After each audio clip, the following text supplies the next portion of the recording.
सुप्रभात। आज हम लोग कृतिका भाग 2 के जो माता का अंचल शीर्षक पढ़ रहे थे उसका बचा हुआ अंश पढ़ेंगे। यह एक देहाती दुनिया से जुड़ा हुआ आंचलिक उपन्यास है। इसमें बालकों के खेल कूद, कौतूहल, माँ की ममता, पिता का दुलार, लोकगीत आदि अनेक प्रसंग इसमें शामिल हैं। शहर की चकाचौंध से दूर गांव की सहजता को रचनाकार ने आत्मीयता से प्रस्तुत किया है। यहाँ बाल मनोभावों की अभिव्यक्ति करते करते लेखक ने तत्कालीन समाज के पारिवारिक परिवेश का चित्रण भी किया है। जैसे बच्चे जो हैं एक साथ टोली बना करके तरह तरह के खेल खेलते हैं। कभी कभी वो क्या करते हैं कि अपने पिता के साथ भी खेलते खेलते लोट पोट हो जाते हैं और तब मैया माँ जो है वो बार बार उससे खाने का निवेदन करने लगती है। पिताजी के हाथ से वह खाता है तो माँ कहती हैं कि आप क्या जाने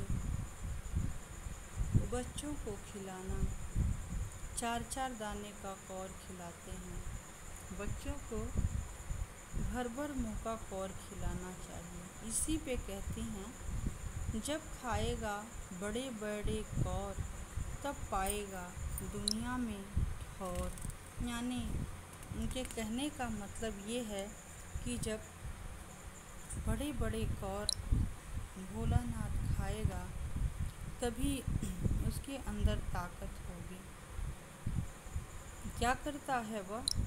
कभी बाबूजी जिस छोटी चौकी पर बैठकर नहाते थे उस चौकी को रंगमंच बनाता था और उसी पर सरकंडे के खंभों पर कागज का चंदुआ तान कर मिठाइयों की दुकान लगाता था। उसमें चीलम के खोंचे पर कपड़े के थालों में ढेले के लड्डू, पत्तों की पूरी कचौरियाँ, गीली मिट्टी की जलेबियाँ, फूटे घड़े के टुकड़ों के बतासे आदि मिठाइयाँ सजाता था। ठीकरों के बटखरे और जस्ते के छोटे छोटे टुकड़ों के पैसे बनते और वही लोग बेचने वाले भी होते, दुकानदार, और वही लोग खरीदने वाले भी होते। इसी तरह कभी कभी वह क्या करता था कि मिठाई की दुकान बिगाड़ करके और धूल की मेड़ की दीवार बनती और तिनकों का छप्पर, दातुन के खंभे, दिया सलाई की पेटियों के किवाड़, घड़े के मोहड़े के चूल्हा चक्की, दिए की कड़ाही और बाबूजी की पूजा वाली आचमनी जो थी वो कलछी बनती थी। और सब भोलानाथ तब अपने मित्रों के साथ जेवनार बनाते थे। वही लोग जेवनार बनाते भी थे और वही लोग खाने भी बैठते थे।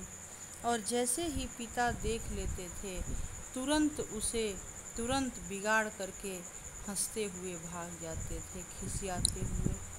कभी कभी वो लोग क्या करते थे कि खेल में जुलूस का खेल खेलते थे। जैसे बारात निकालते थे तो कनस्तर का तंबूरा बजता, अमोले को घिस कर शहनाई बनाई जाती, टूटे चूहेदानी की पालकी बनती और भोलानाथ जो थे बकरा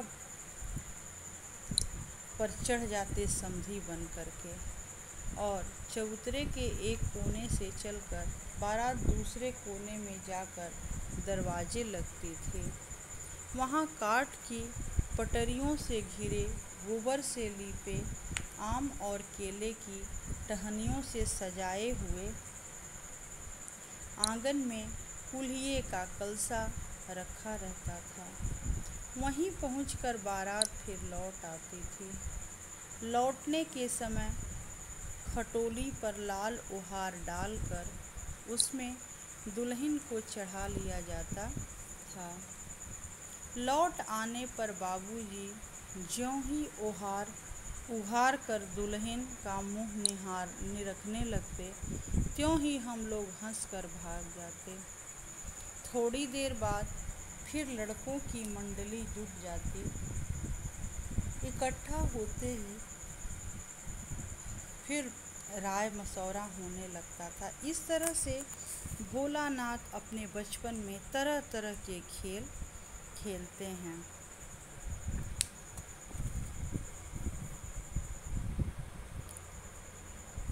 एक बार ऐसा होता है कि कोई डोली में दुल्हन जाती है और ये लोग क्या कहते हैं कि बुढ़वा बेईमान मांगे करेला का चोखा।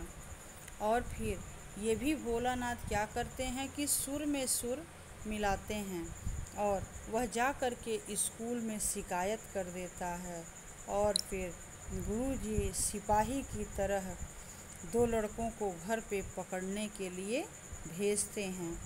और जब बाबूजी ऐसा हाल सुनते हैं कि पाठशाला से शिकायत आई है, तो गोद में उठाकर और हमें फुसलाते हुए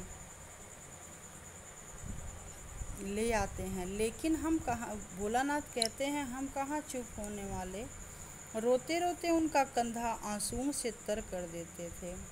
वह गुरुजी की चिरौरी करते और घर चले आते। किसी तरह हम लोगों को छुड़ा कर ले आते। इस तरह लगता है कि भोलानाथ जैसे अपने मित्र मंडली के साथ तरह तरह के खेल तमाशा करते रहते हैं। लास्ट में क्या होता है कि नीचे से ऊपर पानी फेंकना था।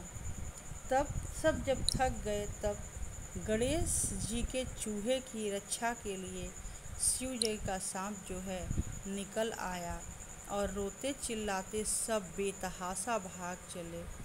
और जो भोलानाथ रहते हैं वो कहीं रुकते नहीं हैं, सीधे सिसकते हुए माँ की गोद में जा कर के जब बैठते हैं तब उनका भय ख़त्म होता है। इस तरह से इस शीर्षक को पढ़ने से ये लगता है कि जो बच्चा होता है वो सबसे सुरक्षित माँ की गोद में अपने आप को महसूस करता है। यही कारण है कि इस उपन्यास को माता का अंचल शीर्षक दिया गया। आप लोग इस कहानी को एक बार पुनः पढ़ लीजिएगा। धन्यवाद।